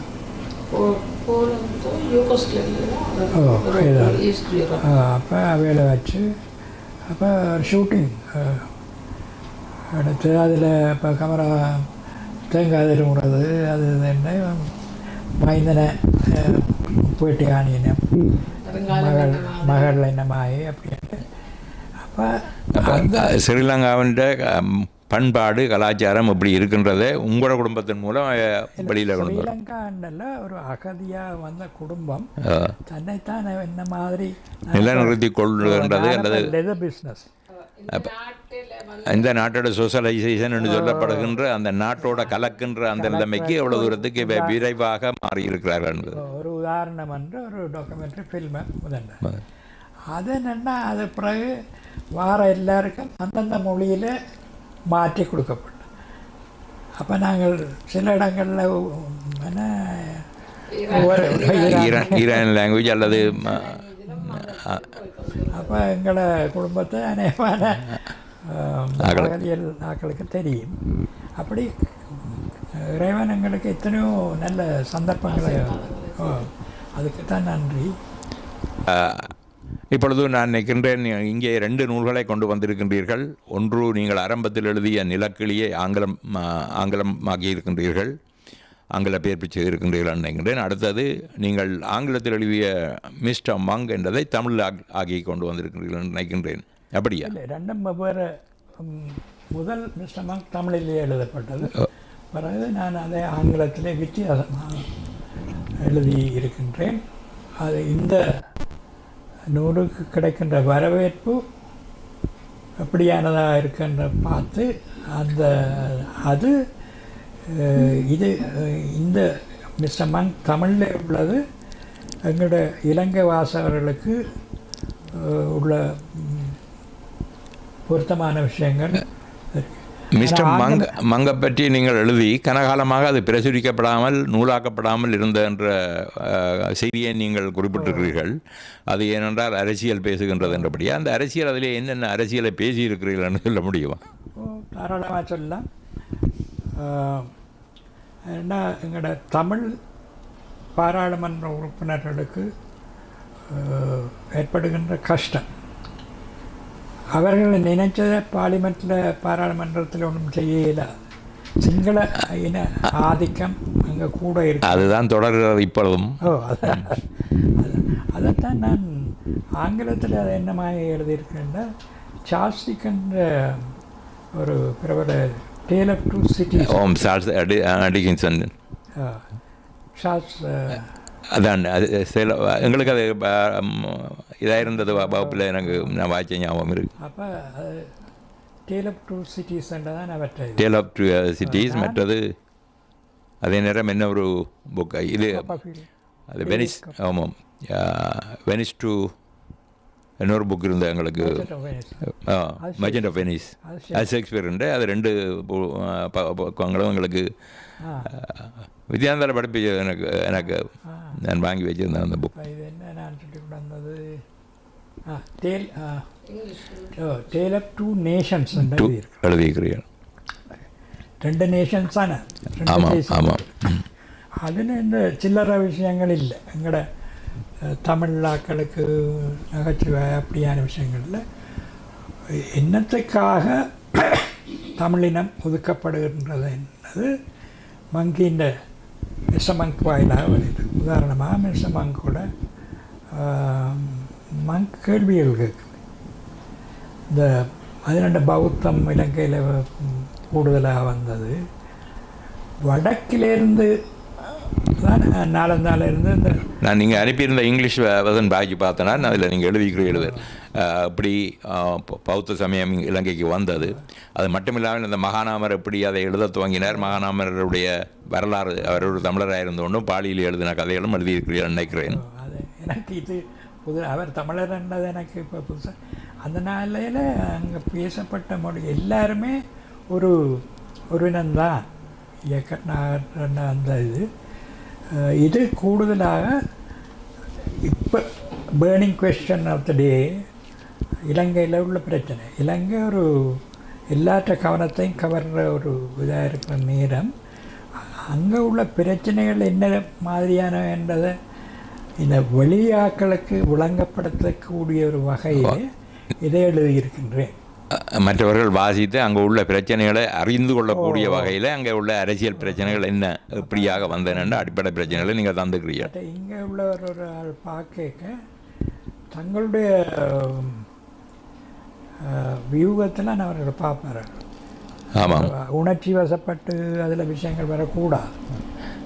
அது உண்மையில் நாங்கள் இதில் உணர்ச்சி வசப்படுறதுக்கு இல்லை. நாங்கள் உண்மையில் வாழ்க்கைக்குரிய விடுதலை எப்படி அடையலாம், எப்படி சுகமாக வாழலாம் என்பது தான். மற்றவர்களை போல பெரிய பெரும்பான்மையினத்தை போல நாங்களும் எப்படி வாழலாம் என்பது தான் மிக முக்கியமான அடிப்படை. அதை நீங்கள் உங்களுடைய இடத்துல பிரதிபலித்திருக்கிறேன்னு நினைக்கிறேன். அண்மையில் ஒரு அரசியல் டிவியாக இருந்தாலும் நாடு கடந்த அரசாங்கத்தின் பிரதமர் ருத்ரகுமாரன் அவர்கள் ஒரு பேட்டி கொடுத்திருந்தார். அவர் சொன்னது என்னென்றால் மனித உரிமைகளை என்ன மாதிரி இந்த அரசாங்கம் மறுக்குது தமிழர்களுக்கு என்னல்ல, அந்த மூலமாக போய்க்க இன்னும் ஒரு நாட்டு ராஜதந்திரியவர்கள் கொஞ்சம் காது கொடுப்பதுக்கு கேட்பார்கள். இதை விட வேறு விதமாக செய்கிற இதுதான் இப்போ உங்களுக்குள்ள ஒரே வழி என்று அந்த எண்ணம் எனக்கு கொஞ்சம் மனதில் தொட்டு. உண்மையிலே நீங்கள் தமிழில் எழுதிய இந்த நாவல்கள் ஆங்கிலத்துக்கு மொழிபெயர்க்கப்பட்டு அவற்றை வாசிக்கின்றவர்களுக்கு தமிழில் இருக்கின்ற ஏனென்றால் மொழிபெயர்ப்பு நாவல்களை தமிழில் எழுதிய நாவல்களை மொழிபெயர்க்கும் போது அது சரியான உணர்ச்சி பூர்வமாக அமைவதில்லை என்ற குறை பல இடங்கள்லேயும் உண்டு. அந்த ஏனென்றால் அந்த மொழியிலே வாசிக்கிற மாதிரி மற்ற ஆங்கிலத்தில் மொழிபெயர்ப்பு மொழியில் வருவதில்லை. அப்போ அது உங்களுடைய படைப்பு. இன்னும் ஒரு இதை செய்தால் அந்த பிள்ளைகள் வாராக்கு சந்தர்ப்பம்.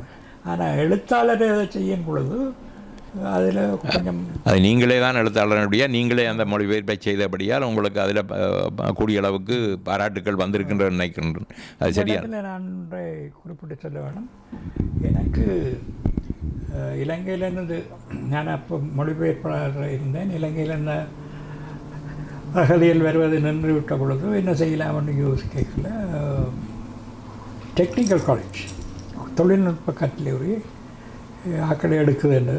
அப்போ என்னுடைய மருமகன் பாஸ்கரன் தான் அந்த இதை காட்டி நீங்கள் உங்கள் 50 வயதுண்டாலும் பரவாயில்லை நான் அப்ளை பண்ணேன். நான் அங்கே ப்ளம்பிங் படிப்பிக்கிறவர், அதோட அவர் மாணவ ஆலோசகர்.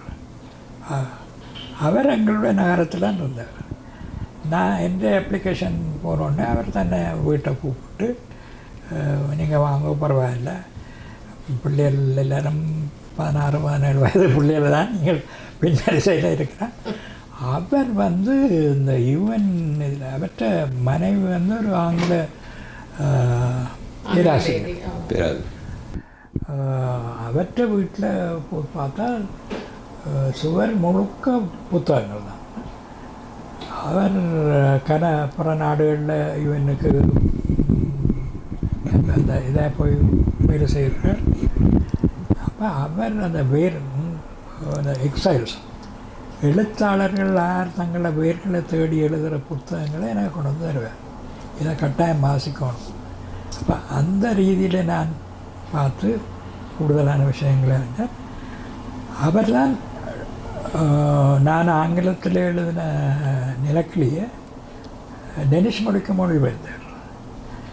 அதை டென்மார்க்கில் உள்ள ஒரு உயர்வகுப்பு பிள்ளை அதை வாசித்து மிகவும் சிலாய்த்து பேசியிருந்தேன். அப்போ அந்தளவுக்கு அந்த மொழிபெயர்ப்பு சரியான முறையில் நிகழ்ந்திருக்கின்றதான் நான் கருதுகிறேன். அடுத்தது நீங்கள் உண்மையிலே உங்களை கவர்ந்த எழுத்தாளர்கள் என்று யாரை குறிப்பிடுவீர்கள்?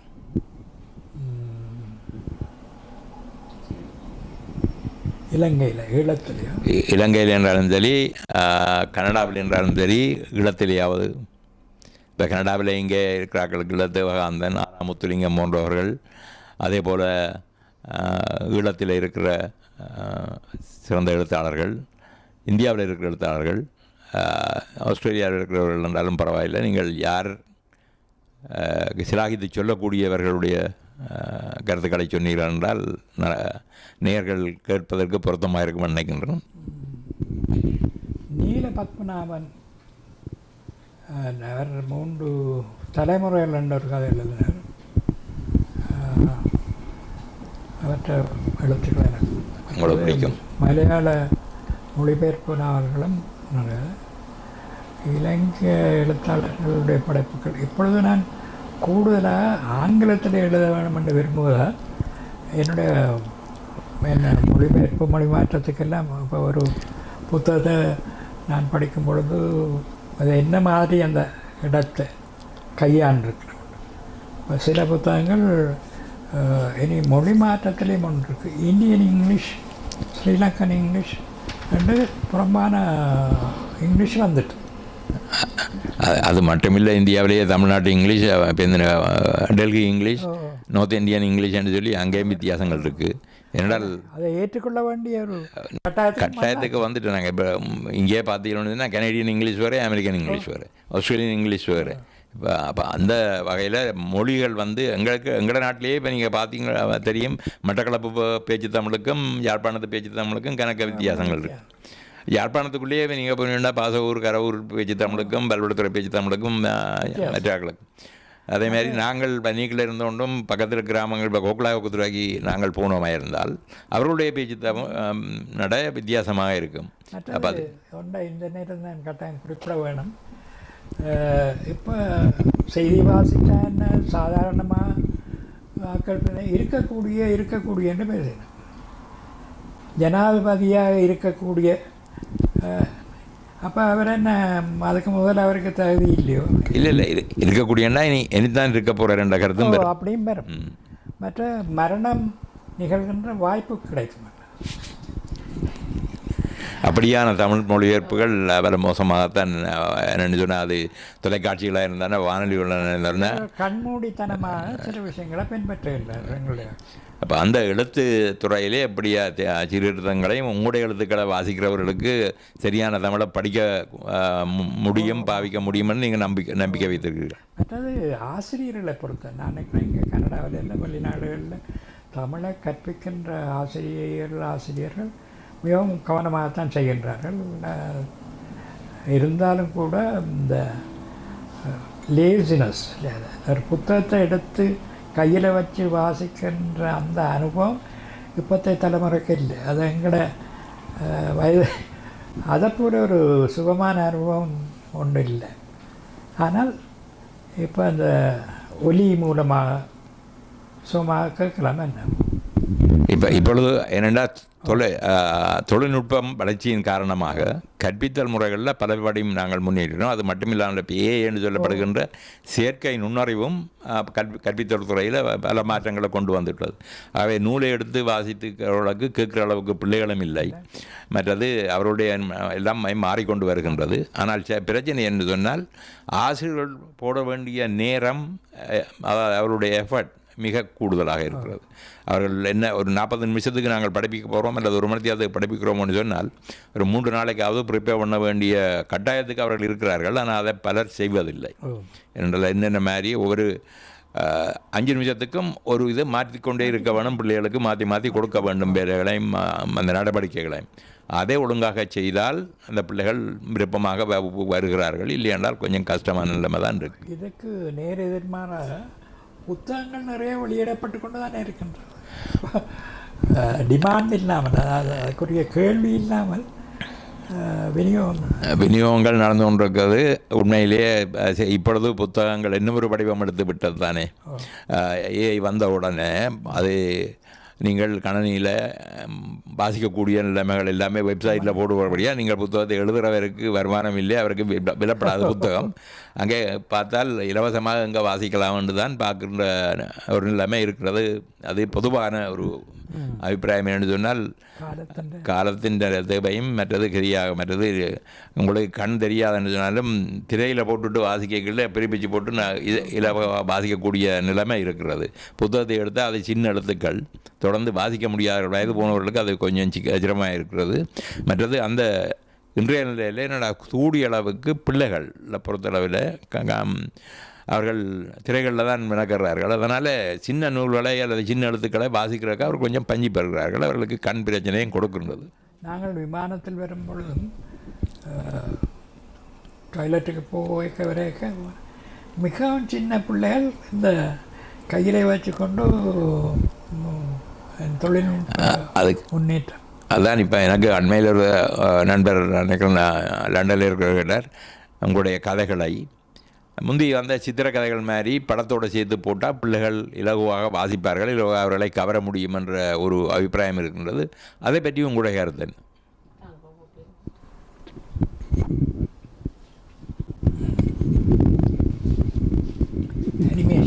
ஏனென்றா நீங்கள் என்னென்னா ஓவியத்திலே மிக ஈடுபாடு கொண்டவர்கள். நீங்கள் அந்த கதைகளை ஓவியத்தோடு சேர்த்து வெளியிட்டால் அது எப்படியாக இருக்கும்? கூட அந்த மிஸ்டர் மங்க் அனிமேஷனில் செய்தால் நல்லா இருக்குமோண்டு ஒரு ஒரு எண்ணம். அது ஒரு நல்ல எண்ணமாக இருக்கலாம், ஒரு நல்ல வரலாம்னு நினைக்கின்றேன். அதை செய்வதற்கு என்ன இடையூறுகள் இருக்கின்றது? இடையூறு ஒன்றும் இல்லை. அந்த டெக்னிக் அதுக்கண்டு அது எத்தனையோ புதிய புதிய உத்திகள் கண்டுபிடிப்புகள் எல்லாம் வந்துட்டு. இப்போ நாங்கள் நினைக்கிறது சில எழுத்தாளர்கள் இவ்வளோ விஷயத்தை என்னண்டு தேடி எடுத்து எழுதுகிறாங்க.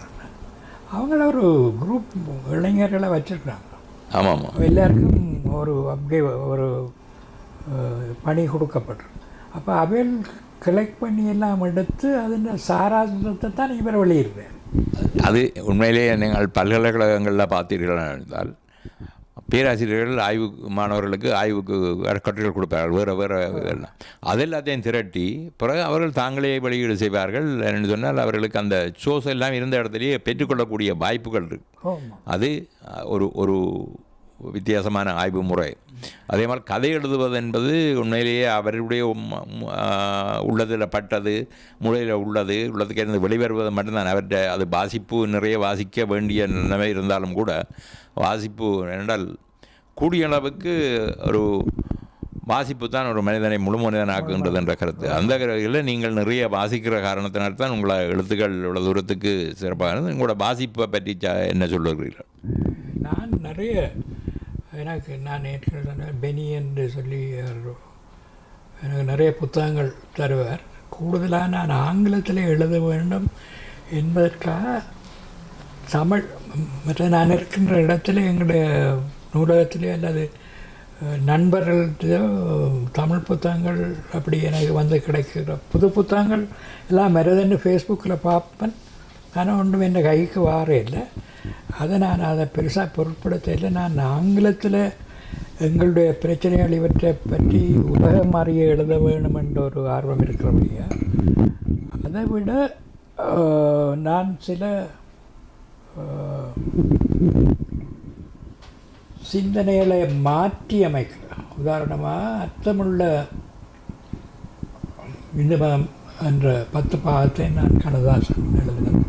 கண்ணதாசன் அதை மாதாந்தம் அத்தியாயமாக தான் எழுதினவர். ஆனால் அதில் சொன்ன கருத்துக்கள் பல இருக்குது.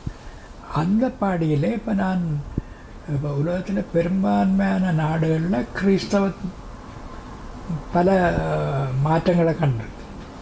அப்போ அர்த்தமுள்ள கிறிஸ்தவம் என்ற ஒரு நூலை எழுத வேண்டும் என்று ஆயத்தப்படுத்தி குறிப்புகள் எல்லாம் எடுத்து வச்சுக்கிறேன். நல்லது. திருவாளர் பாலமன் அவர்களே, நீங்கள் டென்மார்க்கில் இப்பொழுது வாழ்ந்து கொண்டிருக்கிறீர்கள். உங்களுடைய நாட்டில் தமிழ் இலக்கியம் தொடர்பாக என்ன அமைப்புகள் இயங்குகின்றன? அதுக்கு அரசாங்கம் விதமான நிதி உதவிகளை தருகின்றன. ஏனென்றால் ஒவ்வொரு நாட்டிலேயும் ஒவ்வொரு மாதிரியான உதவிகள் கிடைக்கின்றன. எனக்கு தெரியும், தாய்வீடு பத்திரிகைக்கு பல நாடுகளிலிருந்து எழுதுகிறார்கள். ரூபன் சிவராயா என்று நான் நினைக்கின்றேன். அவருடைய சில மொழிபெயர்ப்புகளை நீங்கள் செய்திருக்கின்றீர்கள் ஆங்கிலத்துக்கு, அவருடைய தமிழில் எழுதிய எழுத்துக்களை என்று நினைக்கின்றேன். அப்படியான உதவிகள் ஆளுக்கு ஆள் உதவி செய்கிறதோ அல்லது மற்றவர்கள் சேர்ந்து செயல்படுகின்ற செயற்பாடுகளோ அல்லது அமைப்புகளோ, அதுகளை பற்றி நீங்கள் என்ன சொல்ல வருகின்றீர்கள்? நன்மைக்கோ தீமைக்கோ தெரியாது. நாங்கள் இடத்துல தமிழாக்களை மிக குறை. இன்னும் ஒரே ஒரு குடும்பம் தான் இருக்குது. அவருக்கும் இலக்கியத்துக்கும். அப்போ இனி புத்தகங்கள் அதெல்லாம் எனக்கு வந்து சேர்றது குறைவு. நான் ஏற்கனவே சொன்ன போல் எங்களோட இனப்பிரச்சனை அதையும் மீறி மனிதர்களுக்கு ஒரு மனித நேயம் நீங்கள் விஷமக்க வாசித்தா கடைசியில் தெரியும் அது எங்கே கொண்டு போகுவேன். அதை ஒரு வித்தியாசமாக ஏதோ செய்ய வேணும் என்று தான் ஏன்னா கடவுள் இந்த 2வது உயிரை தந்திருக்கிறார்.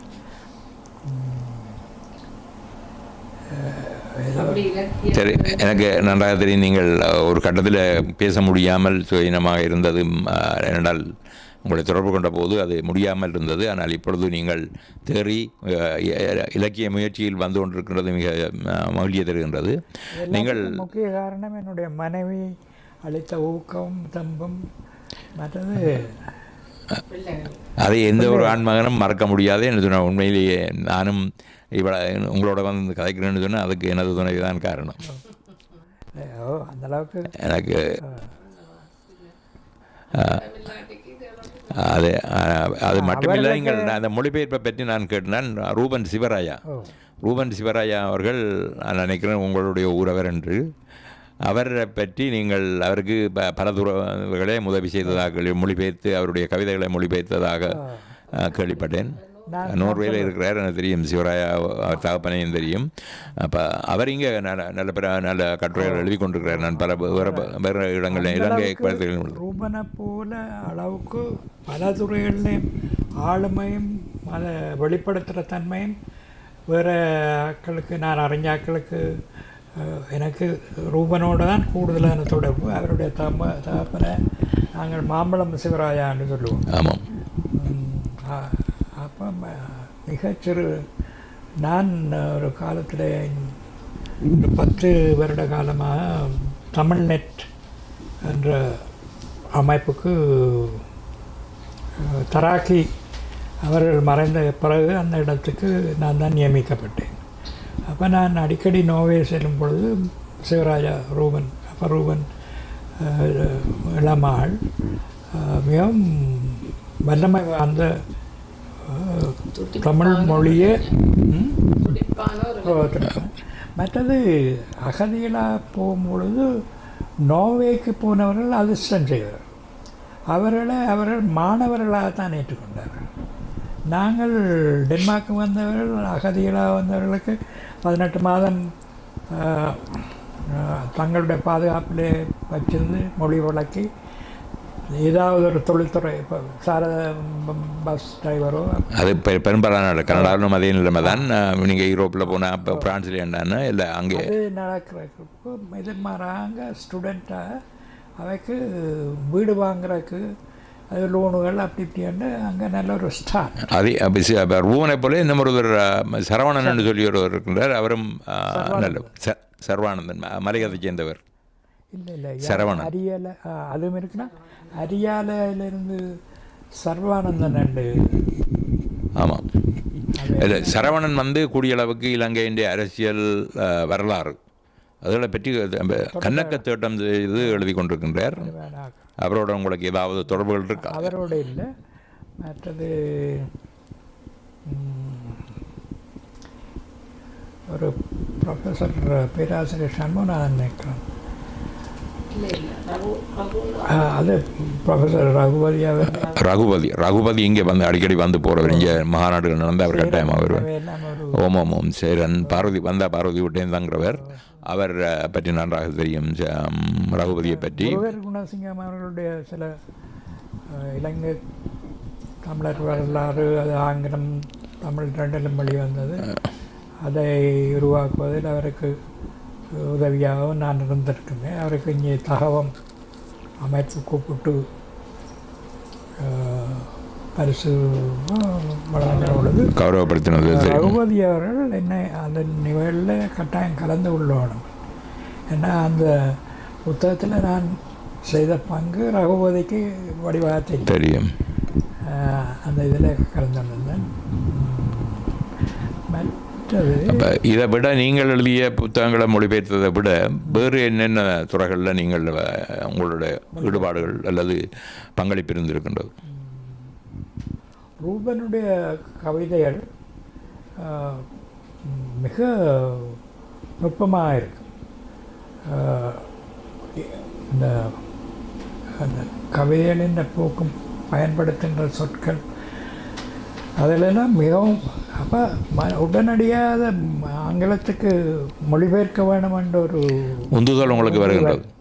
இப்போ எங்களுக்கு மேலே தொழில்நுட்பத்தில் நான் கற்றுக்கொண்டது என்னென்னா ஒரு சொல்லுக்கு என்னென்ன மாற்று சொல்லுகள் என்னதையும் உடனடியாக எடுக்கலாம். மொழிபெயர்க்கிறதுக்கு இப்போ ஜிபிடிஏ மற்றது சீக்கண்ட அப்படியான சைனீஸ் ஏஐ ஆப்புகளில் நீங்கள் போனீங்கன்னு சொன்னால் மிக திறமாக. ஏன்னா அது என்னென்ன யார் உள்ளூடு செய்கிறார்களோ அதுக்கேற்ற மாதிரி சில சொற்களுக்கு அது பிழையான கருத்தையும் தந்தாலும் கூட அது இலகுவாக பல சொற்களை கண்டு நீங்கள் மொழிபெயர்க்கிறதுக்கு வாய்ப்புகளை தருகின்றது. நான் இந்த புதிய விஷயங்களை கம்ப்யூட்டரில் பயன்படுத்த விரும்புகிறேன். இல்லை என்னென்னா பல வடிவங்களில் ஏதாவது ஒன்றை புகுத்தி அதன் மூலமாக தாங்கள் பல நடைகளுக்கு எனக்கு இது மிகவும் உதவியாக இருக்குது. இப்போ ஒரு தமிழ் சொல்லுக்கோ இல்லாட்டி நான் பயன்படுத்துகிற ஆங்கில சொல்லுக்கோ எந்த சொல்லு ஆக பொருத்தமாக இருக்க வேண்டாம் நான் அறிஞ்சு கொள்ளலாம். அதை பற்றி ஒரு கட்டுரை என்ற அண்மையில் வாசித்த ஞானம் சஞ்சிகையில் வந்திருந்தது. ஒரு பெரிய கட்டுரை எழுதப்பட்டிருந்தது. இந்த சொற்களை அங்கே அதுக்கு உள்ளூடு செய்கிற சொற்களால் அதை சரியாக செய்யலையாண்டா இப்படி எல்லாம் பிளவிடும், அதுக்கு தெரியாது என்ற கருத்துக்கள் எல்லாத்தையும் தெளிவாக என்னோட தமிழ் மொழியை பொறுத்தளவில் தமிழ் மொழியில் இருக்கின்ற வினை அடிகள் அது எப்படியெல்லாம் மாறும், அதை எல்லாம் புரிந்து கொள்ள முடியுமா இல்லையா என்பதை பற்றி ஒரு தெளிவான கட்டுரை என்று எழுதப்பட்டிருந்தது. அந்த அடிப்படையில் தான் நான் இப்பொழுது கேட்க வந்தேன். என்னென்னு சொன்னால் இந்த மொழிபெயர்ப்பில் வருகின்ற இடைஞ்சல்கள் என்னோட சில வேளையில் நீங்கள் எழுதும்போது பெரிய இடைநிலையில் சவால்கள் சவால்கள் வந்து கொண்டிருக்கும். அந்த சவால்களில் நீங்கள் எப்படி எதிர்கொண்டீர்கள்? அது இப்போ ஒரு மொழியை என்ன மூல மொழி என்று அந்த இடத்து பண்பாடு கலாச்சாரம் இதில் பற்றி நாங்கள் ஓரளவுக்கு தெரிஞ்சு கொள்ளணும். இப்போ நான் இங்கே வந்து ஒரு புல்ச பரிசு பெற்ற ஒரு நாவல் இப்போ வாய்ச்சி கொண்டிருக்கேன். அதில் ஒரு தம்பதிகள் அவன் கதை வருது. அந்த கதையில் அங்கே என்னென்ன சொற்கள் பயன்படுத்தப்படுகின்றதோ அது அந்த பண்பாட்டை அது வேறு மொழி பேசுகிறவருக்கு லேசில் விளங்காது. அப்போ நாங்கள் யாருக்காக எழுதுகிற மண்டபம் ஒன்று இருக்குது மூல் குரூப். அதான் நீங்கள் யாருக்காக எழுதுகிறீங்கன்னா தான் அது போய் சேரும் அந்த பாசகர்களை. அந்த அந்த வகையில் நீங்கள் ஆரை குறிவைச்சு நீங்கள் எழுதுகிறீர்கள். உங்களுடைய தமிழ் படைப்புகள் யாருக்காக எழுதுகிறீர்கள்?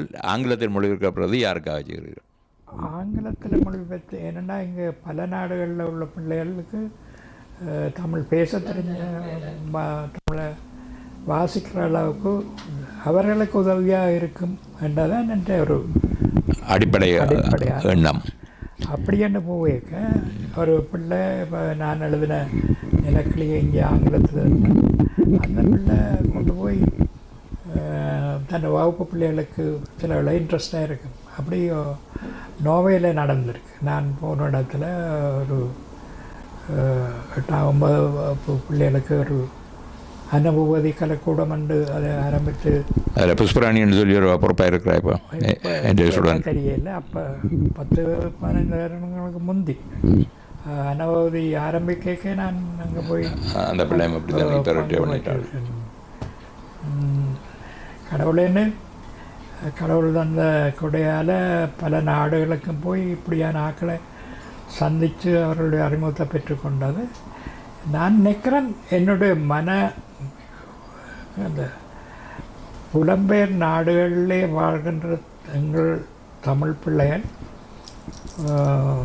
அறிந்து கொள்ள வேண்டிய விஷயங்களை ஆங்கிலத்தில் எழுதுறதுக்காகத்தான் என்ற இது இருக்குது.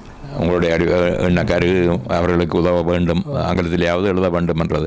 அதே சமயம் அவர்கள் மூலமாக பிற நாட்டவர்களும் அறியக்கூடிய இருக்கும். இப்போ நீங்கள் குறிப்பிட அளவுக்கு வெளிநாட்டில் இருந்து கொண்டு ஆங்கிலத்தில் எழுதுகிற எழுத்தாளர்கள், குறிப்பாக நான் நினைக்கின்றேன் கனடாவில் முத்துலிங்கத்தை விட ஆங்கிலத்தில் எழுதுகிறதில் செல்லத்துறை என்றொருவர் மிக நீண்ட காலமாக எழுதி கொண்டிருக்கிறார். செல்லத்துறை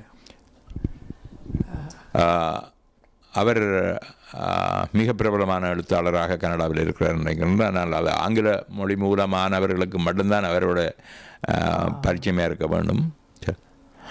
மற்றது மக்கள் ஒண்டச்சியும் அதில் அவர் இலங்கையை சேர்ந்த ஒரு பரங்கிய சமூகத்தைச் சேர்ந்தவர். அவரும் மிக பிரபலமாக அவரால் தான் ஆரம்பத்தில் இலங்கையை பற்றி கனடிய மக்கள் அறியக்கூடிய வந்தது அவரால் தான். அதே போல் நீங்கள் இருக்கின்ற அயல் நாடுகளில் வேறு நாடுகளில் இப்போ குறிப்பாக ஆங்கிலத்தில் எழுதப்படுற நாவல்கள் எழுதப்படுகின்ற இதில் இந்தியாவில் உள்ளவர்கள் பல மொழியில் உள்ளவர்களும் எழுதுகிறார். சிவான் நேபாள் என்ற ஒருவருக்கு சாகித்ய மண்டலத்தில் நோபல் பிரைஸ் கிடைச்சது.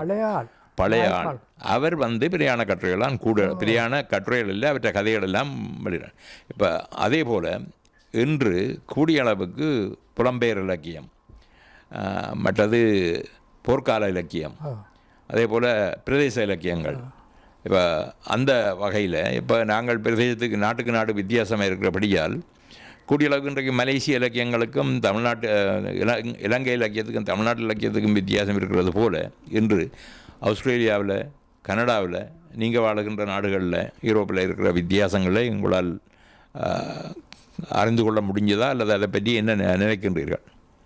நான் ஏற்கனவே குறிப்பிட்ட பொழுது ஒவ்வொரு நாட்டுக்கும் ஒவ்வொரு பிரதேசத்துக்கும் உரிய ஆங்கிலங்கள் அதை சர்வதேச சமூகம் ஏற்றுக்கொண்டு. இப்போ ஜப்பானிய மொழி கதையில் படிக்கும் பொழுது அதே போலத்தான் எங்களுடைய கதைகள் மொழிமாற்றப்பட செய்யும் பொழுது எங்களுடைய பிரச்சனைகள், வருங்காலத்தை பற்றிய சில வினாக்கள் இவற்றுக்கு விடை கிடைக்கக்கூடிய சந்தர்ப்பம் அதிகமாக இருக்கின்றது. அதன்படியால் மொழி மாற்றம் என்பது ஒரு முக்கியமானது மட்டுமல்ல, கடினமான கலையும் கூட. உங்களோட இந்த கடைசியாக எழுதின இந்த மிஸ்டர் மங் என்ற நூலை நீங்கள் சிங்களத்தில் மொழிபெயர்க்க வேண்டும் என்ற எண்ணம் அல்லது அது சிங்கள மக்களுக்கும் அது போய் சேர வேண்டும் என்ற எண்ணம் உங்கள் மனதில் உள்ளவில்லையா? இருக்கிறது. இப்போ நிலக்கிளி சிங்களத்தில் ஏற்கனவே பிரசுரிக்கப்பட்டு விட்டது. ஆனால் எனக்கு இன்னும் அதனுடைய பிரதி கிடைக்கவில்லை. உங்களுடைய முதலாவது நாவல் இல்லை நிலக்கிளி, அதற்கு சாகித்ய மண்டல பரிசு 74ஆம் ஆண்டு கிடைத்தது என்று குறிப்பிட்டீர்கள். அதே போல் வெளிநாடுகளில் அல்லது நீங்கள் அடிக்கடி இலங்கைக்கு சென்று வருகிறீர்கள், உங்களுக்கு எங்கெங்கு உங்களுடைய கதைகள், சிறுகதைகள் அல்லது நாவல்களுக்கு பாராட்டுக்கள் கிடைத்தன என்பதை பற்றி உங்களுடைய வாசகர்களுக்கு ஏதாவது சொல்ல முடியுமா? குறிப்பிட்டு சொன்னபடி என்னை இலங்கையில் இந்த ஒரு ஸ்தாபனம் அல்லது அமைப்பு அழைத்து நிகழ்ச்சிகளை நடத்தியதாக எனக்கு ஞாபகம் இல்லை. பழைய காலத்தில் நிலக்கிளிக்கு நடந்திருக்குது. அதுக்கான காலம் லைப்ரரியில் ஜப்னா லைப்ரரியில் உங்களுக்கு ஒரு அது 74ஆம் ஆண்டு இதுக்கு சாகித்ய மண்டல பரிசு கிடைத்ததன் பிறகு ஒரு பாராட்டு விழா யாழ்ப்பாணத்தில் நடந்தது நான் கேள்விப்பட்டிருக்கிறேன். அதுக்கு பிறகு ஏதாவது நடந்த மாதிரி? மட்டக்களப்பில் முல்லமணி அவர்கள் ஆசிரியர் கலாசாலையில் ஆசிரியர் மட்டக்களப்பு ஆசிரியர் என்னையும் என்னுடைய மனைவியும் அழைத்து உங்களுக்கு ஒரு பாராட்டு நடத்தியது கேள்விப்பட்டேன். விட வேறு குறிப்பாக நீங்கள் உங்களுக்கு முன்னோடியாக முல்லமணியின் எழுத்துக்களை எடுத்திருக்கிறீர்களா? இல்லை. அவர் எழுத்துத்துறையிலே அவரோட கதைகள் அல்லது சிறுகதைகள் எழுதின மாதிரியான அவர் தீபதோரணம் அரசியல் அளவில் என்று இப்போ எழுத்தாளர்களில் இப்போ சில இடங்களில் அவர்கள் வெளியிடைக்க ஒருவரோட தொடர்பு உண்டு. இப்போ முல்லமணிக்கு ஏற்கனவே இப்போ சாகித்யமண்டலாக்கள் தொடர்பு இல்லை, எனக்கு அப்படிப்பட்ட தொடர்பு இல்லை. அப்போ முல்லமணி தான் எனக்கு இதை சொன்னவர் என்னென்றால், அவற்றை அரசியல் அலுவலில் தொகுதியும் தீபதோரணம் ஒரே சமயத்தில் வெளிவந்தால் இதுக்கும் கொடுக்கத்தான் வேணுமென்று அங்கே தீபதோரணத்துக்கும் கொடுக்க வேணுமென்று சொல்லி அந்த பரிசு 2ஆக பிரிக்கப்பட்ட எங்களுக்கு தரப்பட்டது. ஆனால் முல்லமணியின் அவர் கூடுதலாக ஒரு இலக்கிய, நான் எந்த வகையும் தமிழை முறையாக கற்கவில்லை. உண்மையிலேயே நீங்கள் எழுதின உங்களுடைய நூல்களில் உங்களுக்கு முதல்ல எழுதப்பட்டு சாகித்ய மண்டல கிடைத்தது நிலக்கிளி. அது மீது உங்களுக்கு பல பாராட்டுக்களும் பல மத்தியிலிருந்து இதன் கிடந்தது. நீங்கள் எழுதிய நூல்களை பற்றி உங்களுடைய கருத்துக்கள் எப்படியாக இது அமைந்திருக்கலாம் அல்லது மாற்றி அமைந்திருக்கலாம் என்ற எண்ணங்கள் உங்களுக்கு தோன்றியது உண்டா? மாற்ற வேணுமென்று தோன்றவில்லை, சரியான அங்கீகாரம் கிடைக்கவில்லை. அதாவது சொல்லுவாங்க, இப்போ இயேசு கிறிஸ்து கூட நாசரேத்திலிருந்து ஒன்றும் நல்லது வராது. அதுபோல் வன்னியிலிருந்தும் அப்படியோ என்ற போல ஒரு அபிப்பிராயம் இருந்தது எனக்கு தெரியும். அதே போல் என்னுடைய சிறுகதைகளுக்கு போதிய அளவு அங்கீகாரம் கிடைக்கவில்லை. கூறிய அளவுக்கு வாசகர்கள் பெருவாக இருந்தாலும் கூட உங்களுக்கு வேறு இடங்களில் இந்த வன்னியை விட வேறு இடங்கள்லேருந்து தான் கூடிய அளவு வாசகர்கள் கிடைத்திருக்கிறார் என்பது எனக்கு தெரியும். ஏனென்றால் வன்னியை பொறுத்தளவில் நீங்கள் எழுதின காலகட்டங்களில் அது வன்னி நூல் என்ற ரீதியில் பலரும் வாசித்திருக்கிறார்கள் ஒழிய அந்த வாசிப்பு பழக்கம் என்றது அந்த காலத்தில் மிக குறைவென்று தான் சொல்ல வேண்டும். அந்த வகையில் உங்களுக்கு அந்த ஆதங்கம் உங்களுக்கு இருக்கிறது நியாயமானது. அது உண்மையிலேயே நிவர்த்தி செய்யக்கூடிய வகையிலே இந்த முறை உங்களுடைய 2 நூல்களையும் வன்னியியல் ஆய்வு மன்றம் பொறுப்பேற்று நடத்துகின்றது என்றது பெருமைக்குரியது. பெருமை இல்லை, நான் அதுக்கு கொடுத்து வச்சிருக்கேன். மிகவும் நன்றி உடையவனாக இருக்கின்றேன். இப்போ குறிப்பாக இப்போ சங்கையாளியான் என்னுடைய நல்ல நண்பன். செங்காலியான் நிறைய எழுதியிருக்கின்றார். அவருக்கு பல அனுகூலங்கள் இருந்தது. ஏற்கனவே அவர்களுக்கு ஒரு இலக்கிய தொடர்புகள், இனி அவர் ஒரு பட்டதாரி மட்டுமல்ல, போகிற இடங்களில் அவர் நினைச்சா சில விஷயங்களை செய்யலாம் தானே. இப்போ காப்பி பண்ணுறதோ அப்படியான சமயங்கள் இருக்குது. இந்த வடக்காட்டில் அவர் அந்த கூளைக்கிடாவை எடுத்து கையாண்டது நிலக்கிளி என்ற பறவை. இப்போ செம்மீனை என்னமாய் நான் பின்பற்றினேன்னா அதுக்கு ஒரு அது பேசப்பட்டது என்னென்னு சொன்னால், செங்கையாளியான் நிலக்கிளியிலிருந்து தான் அதை வாசித்து தான் அவற்றை எழுத்த துவங்கினார் என்ற ஒரு கருத்தும் நிலவியது. இந்த கூடக்கிடான்றது உண்மையிலேயே இப்போ பன்னியை தவிர மற்ற இடங்களிலே அந்த பேர் பேசப்படுவதில்லை. அதே அவர் பாவிக்க தொடங்கியது நிலக்களியில் இருந்து என்பது தான் உண்மையிலேயே அது விமர்சனம் வைக்கப்பட்ட ஒன்று. அது உண்மையிலேயே கூடக்கிடான்றது இடம் விட்டு இடம் செல்லுகின்ற ஒரு பெரிய பறவை. அது பெலிகான் அந்த மரங்களிலே கூடு கட்டி அதிலே முட்டையிட்டு அதை பாதுகாத்து அந்த குஞ்சுகளோடு பிறகு திரும்பி பறந்து செல்லுகின்ற அந்த பறவையை பற்றி நீங்கள் குறிப்பிட்டது அது பெரிய ஒரு கதையாக அவர் தனது கதையிலேயும் குறிப்பிட்டிருக்கின்றார். அந்த குளக்கடாக்கள் வந்து பட்ட மரங்கள், குளத்துக்கு நிற்கிற பட்ட மரங்களில் எவ்விடத்தில் கூடு கட்டுதோ அந்தளவு உயரத்துக்கு தண்ணி அங்கே வருமா. அதை இயல்பாகவே அறிந்தவர்களோட தன்மை அங்கே இருந்தது.